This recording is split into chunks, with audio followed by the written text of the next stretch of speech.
جب آپ نیکی سے اللہ کی پلائر تلاش نہیں کرتے، اللہ کی خوشی نہیں چاہتے، جب نیکی کی وجہ سے آپ محمد صلی اللہ علیہ وسلم کی سنت کو اس نیکی میں فالو نہیں کرتے، تو وہ نیکی جو ہے وہ اغوا ہو جاتا، ہو سکتی ہے، ضروری نہیں کہ ہو، کیونکہ ابلیس جو ہے وہ ہمارے وضو کے لیے، ہماری نماز میں کیا ہمیں خلل ڈالنے کی کوشش نہیں کرتا؟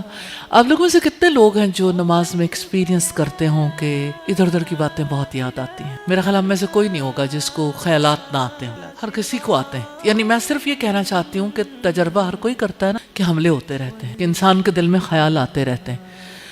تو ابلیس تو ہر نیکی کو، یعنی نماز کا رخ وہ بدلنا چاہتا ہے کہ انسان اللہ کو یاد نہ کر سکے، وضو کرتے ہوئے انسان کچھ اور سوچ لے، اچھا دعا مانگتے ہوئے جلدی کر لے کہ وہ دعا جو وہ بیچ میں رہ جائے، اتنا خشوع نہ رہے۔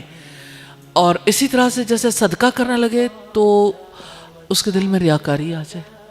اپنے کسی نیک عمل کے بارے میں اگر کسی کے دل میں یہ آئے کہ لوگوں کو پتہ چل جائے، تو اللہ کی خوشی کے لیے نہیں ہے، وہ ریاکاری ہے، شرک اصغر ہے۔ جس وقت کوئی انسان نیکی کرتے ہوئے اپنی نیکی کو سنبھالتا نہیں، اس کو پروٹیکٹ نہیں کرتا، اور نیکی کو سنبھالا کیسے جا سکتا؟ نیکی کی پروٹیکشن ضروری ہے۔ جیسے دیکھیں، کیا کسان اپنی فصل کی حفاظت نہیں کرتا؟ اس کو کرنی ہوتی، کیونکہ جس وقت یعنی جیسے کاٹن کی فصل ہے، چاہے بیج بویا، بہت اچھا بیج تھا، اس کو کھاد بھی دی، اس کو پانی بھی دیا، لیکن ایک سٹیج پہ آ کے اس پر دشمن کیڑے حملہ کر دیتے ہیں، تو اس پہ اسپرے کرنا ہوتا ہے تاکہ جو ہے وہ فصل بچ جائے، صرف ایک بار نہیں، بار بار، تاکہ جو ہے وہ اس فصل سے فائدہ اٹھایا جا سکے۔ تو جیسے فصل کے لیے دشمن کیڑوں سے حفاظت ضروری ہے، ایسا نیکی کی فصل کو بھی بچانے کی ضرورت ہے، اس کو پروٹیکٹ کرنے کی ضرورت۔ ایک یہ کہ ویسے ہمارے یہاں عام طور پر کہا جاتا ہے نیکی کر دریا میں ڈال، اس سے مراد یہ ہے کہ نیکی کر کے تو اس کا احسان نہ جتلاؤ۔